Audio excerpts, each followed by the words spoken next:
الحمد لله نحمده ونستعينه ونستغفره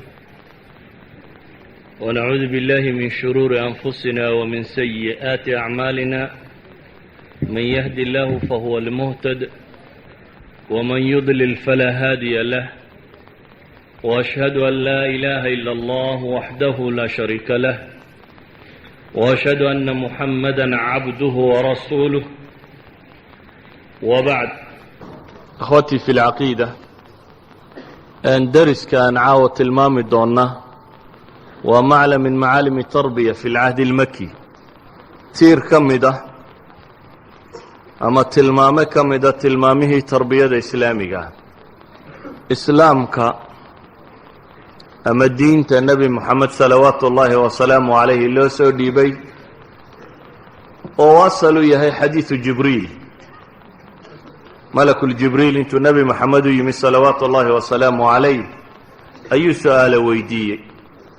نبي قلنا سؤاله بك جوابي حديثي بخاري مسلم بكو يالي وحنبي قلت المامي إسلامكو إنو أركان شناليي إيمانكو إنو لحيهي إيا إحسان دبتنا النبي قوحو قلت المامي صلوات الله وسلامه عليه كاسوحها جبريل ويدينكو يمي إنو دينتينا يدين برو إذن دينتو حديث كان بيكو كوابانتي أما أصول شادي وكدين يهي وحان ربنا إنا انت المامنا الشاي كم إذا مركاسي أصول حديث كاسي وشيغيو أركان الإسلام كو نبي قولي إسلام كو حكود سنية هايشان مدوى لا إله إلا الله محمد رسول الله أما كلمة التوحيد أو الشهادتين وعقيدة هي أركان عملية وافرة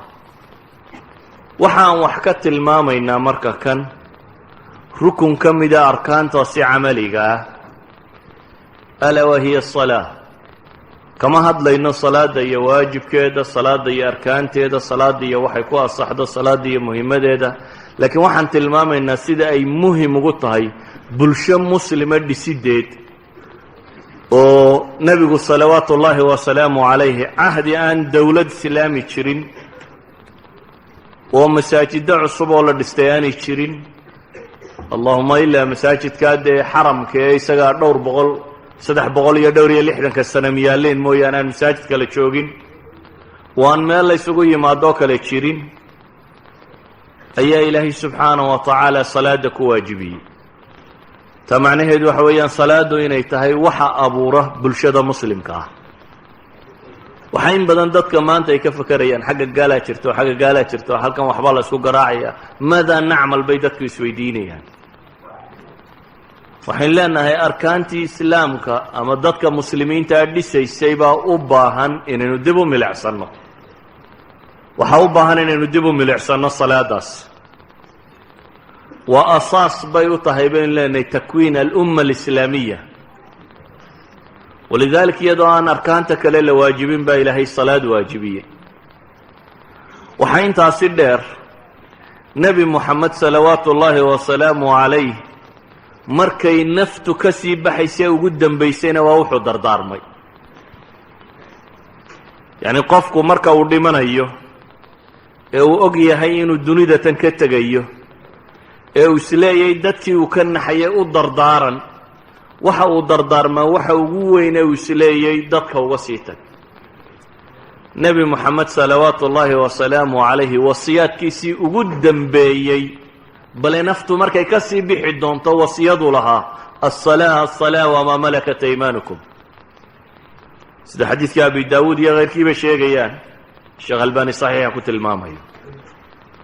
asalaa waa wuxuu nebigu ku dardaarmay ugu sii dambeeyey salaadda waa shaygaasi mansiladeeda aynu wada naqaano nusuus badan iyo axaadiis aada u tiro badani ku soo aroortay ilaa axad culimmadu ay tilmaamaan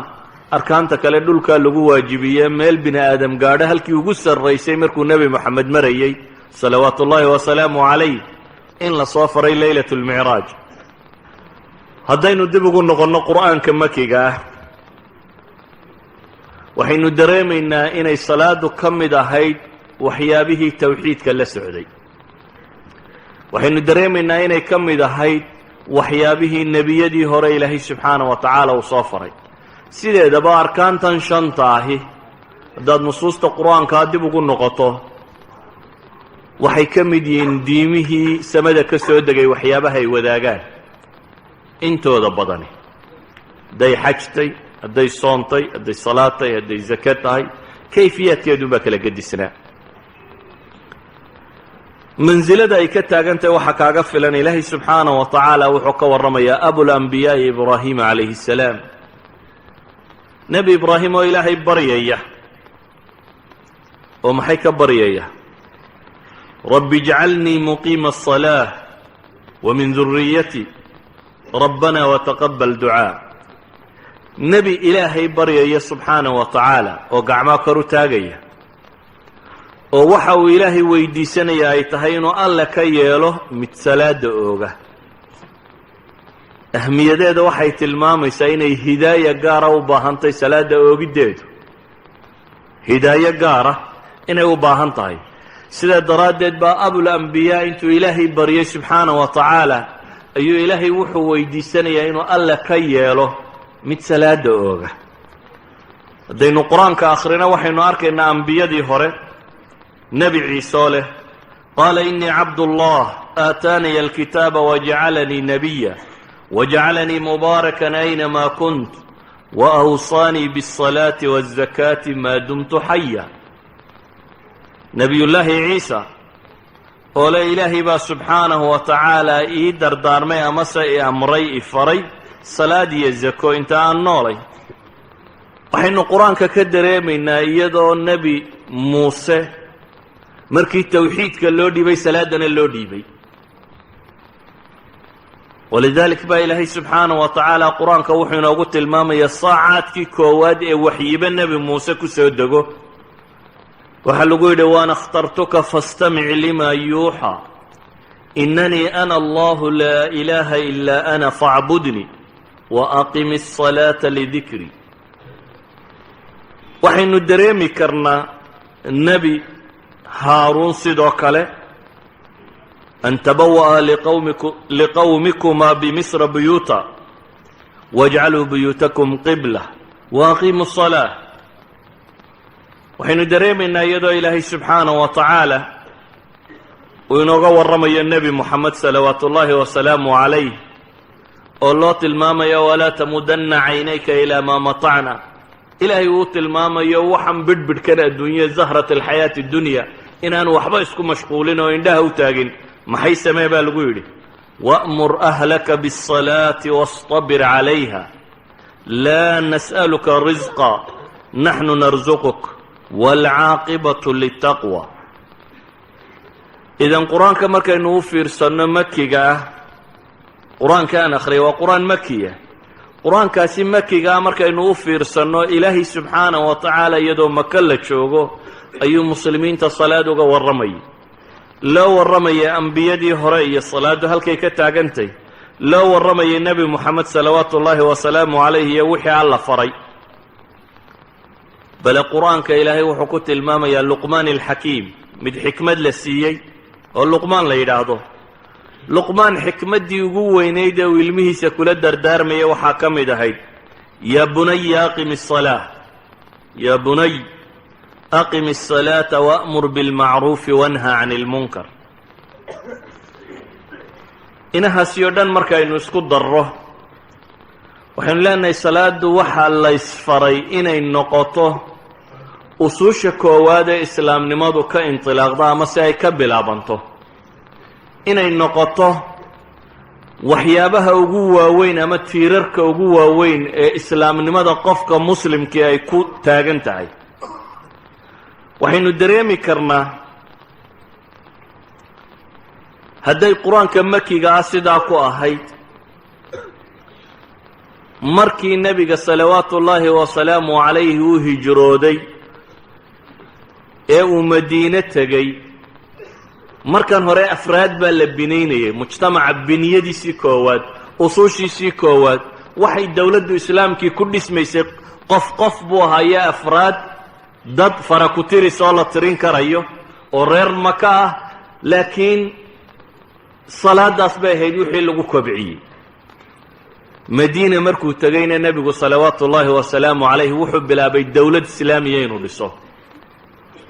wixii koowaada uu mujtamaca u qabtay nebigu waxay ahayd inuu dadka u sameeyo meelihii ay ku tukan lahaayeen ee ilaahay kula xidhiidhi lahaayeen markuu madiine tegey cawaalideedii koowaad markuu degay bani cawf masjidu quba ayuu nebigu dhisay 14 casho kadib ayuu madiine u dhaadhacay madiine markii uu tegeyna wuxuu ugu horraysiiyey nebigu sameeyey masjid nabowi intaanu guri dhisanin nebi moxamed salawaatu ullaahi wasalaamu calayhi uu dego ayuu wuxuu dhisay meeshii ilaahay lagula xidhiidhayay subxaana wa tacaala masaajid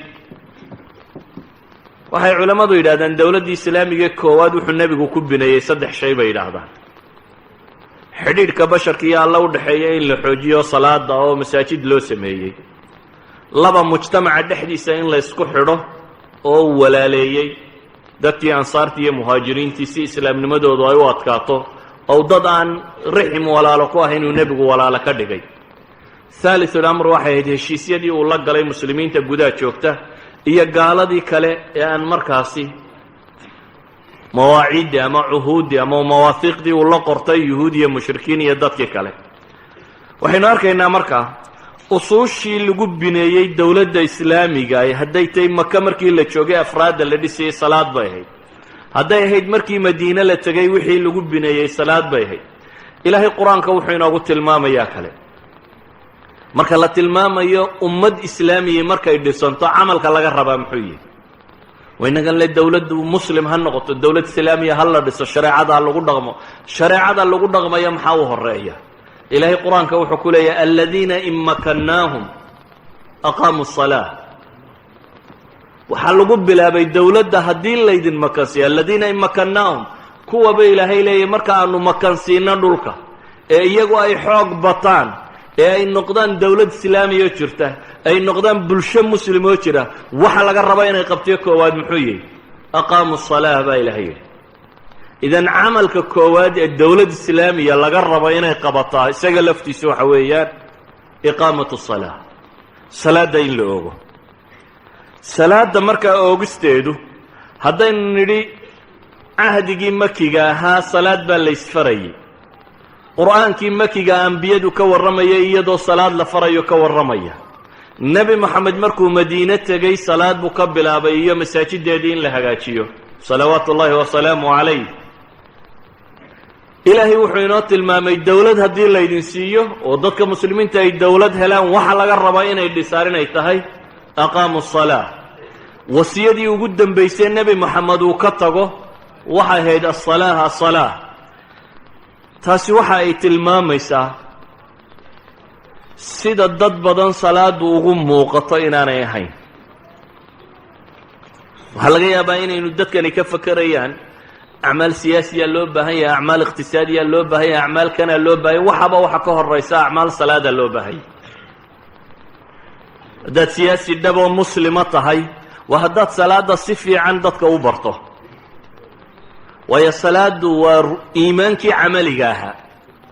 shahaadatu an laa ilaaha ila allah wa anna muxamadan rasuulu llah waa laybal caqadiya laakiin iimaanku wuxuu xaqiiqo noqdaa bisalaa walidalik baynu arki karnaa qur'aanka ama nusuus qur'aaniya ama nusuus xadiida oo muuminka iyo gaalka ku kala soocaysa salaad amase waxaynu arkaynaa nusuusta qur-aanka oo markaa mu'minka dhabtaa laga warramayo qadaayaadkiisa salaadna lagu bilaabayo salaadna lagu gebagabaynayo qad aflaxa almu'minuun aladiina hum fii salaatihim khaashicuun ilahay wuxuu ku gebagabaynaya waladiina hum calaa salawaatihim yuxaafiduun mu'minkii dhabta ahaa waxaa lagu sifeeyey ee acmaashiisa bilow iyo gadaal iyo horeba laga dhigay dhan walba camalkiisa waxaa lagu gebagabeeyey waa kuwo salaadooda ku khushuucaya baa lagu tilmaamay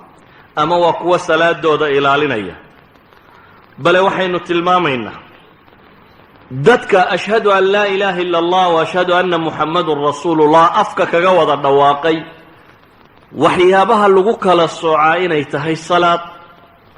sida daraaddeed baa ilaahay subxaanahu wa tacaala munaafiqiinta markii la astaynayey wixii lagu asteeyey waxay ahayd salaad xumo. munaafiqiin ilaahay subxaanahu wa tacaala markuu asteeyey ee tilmaamay waxaa lagu tilmaamay ina almunaafiqiina yukhaadicuuna allah wa huwa khaadicuhum waida qaamuu ila asalaati qaamuu kusaala yuraa'uuna annaasa walaa yadkuruuna allaha ila qaliila ama walaa yaatuuna asalaata ila wahum kusaala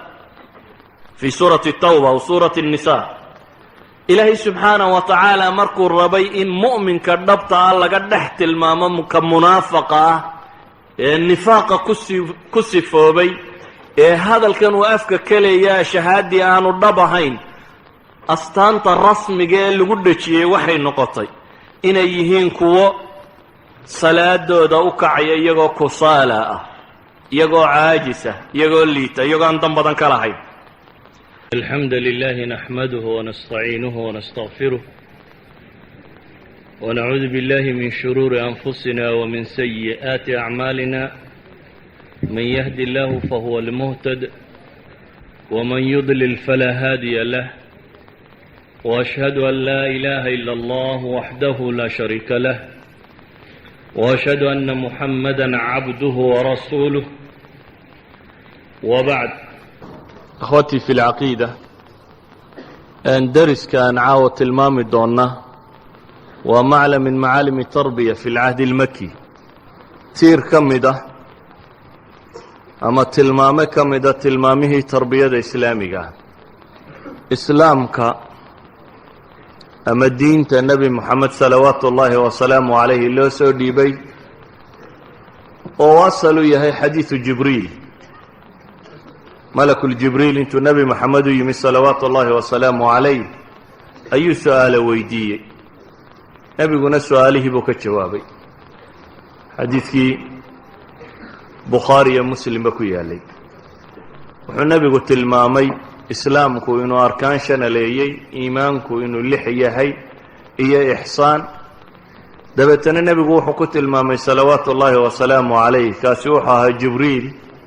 ويدينكو يمي إنو دينتينا يدين برو. إذن دينتو حديث كان بيكو كوابانتي أما أصول شيدي وكدين يهي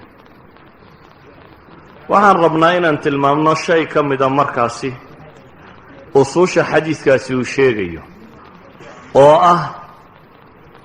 أركان الإسلام كو نبي قولي إسلام كو حكود سن يهي شن مدوى لا إله إلا الله محمد رسول الله أما كلمة التوحيد أو الشهادتين وعقيدة هي أركان عملية وافرة. وحان وحكت الماما إنا مركا كان ركن كمدا أركان توسي عملية ألا وهي الصلاة. كما هاد لينا الصلاة دي واجب كده، الصلاة دي أركان تيدا، الصلاة دي وحيكوها الصحدة، الصلاة دي مهمة ديدا. laakiin waxaan tilmaamaynaa sida ay muhim ugu tahay bulsho muslima dhisideed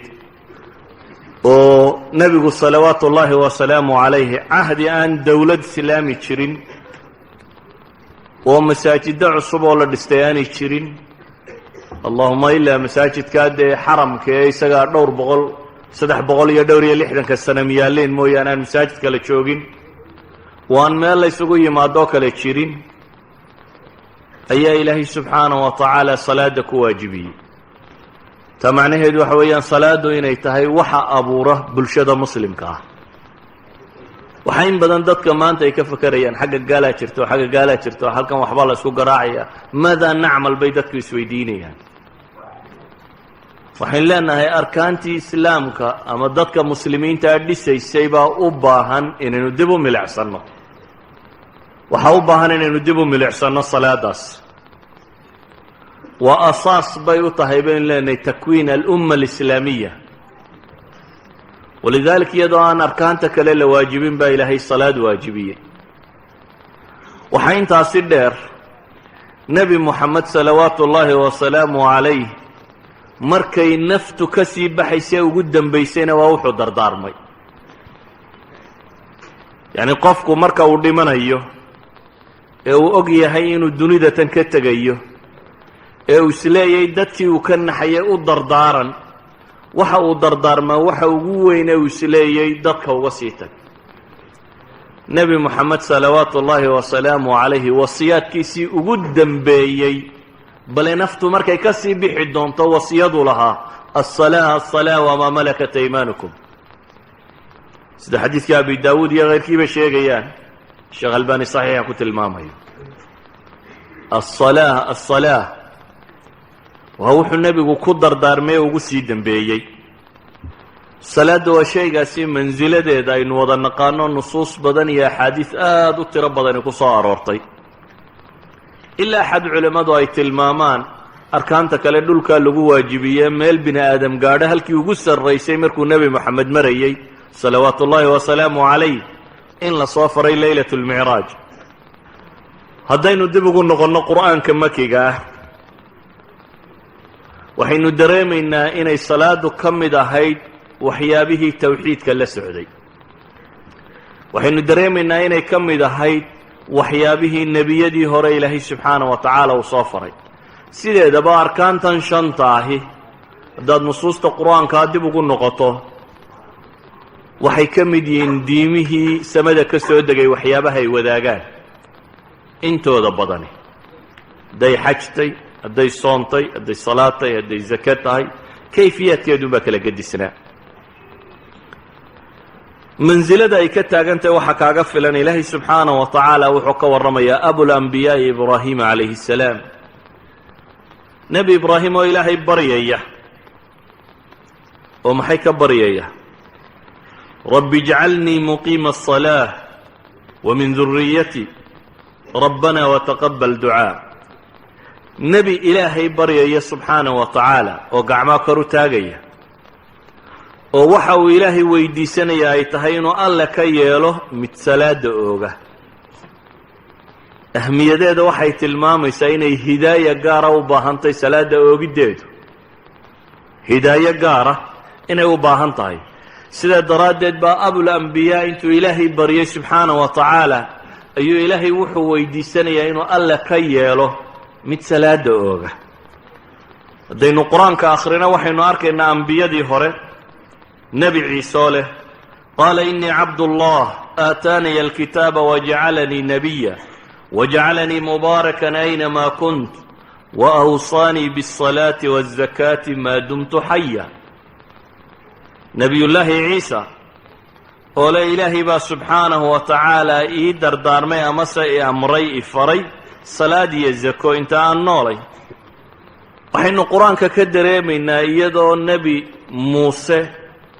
markii tawxiidka loo dhiibay salaadana loo dhiibay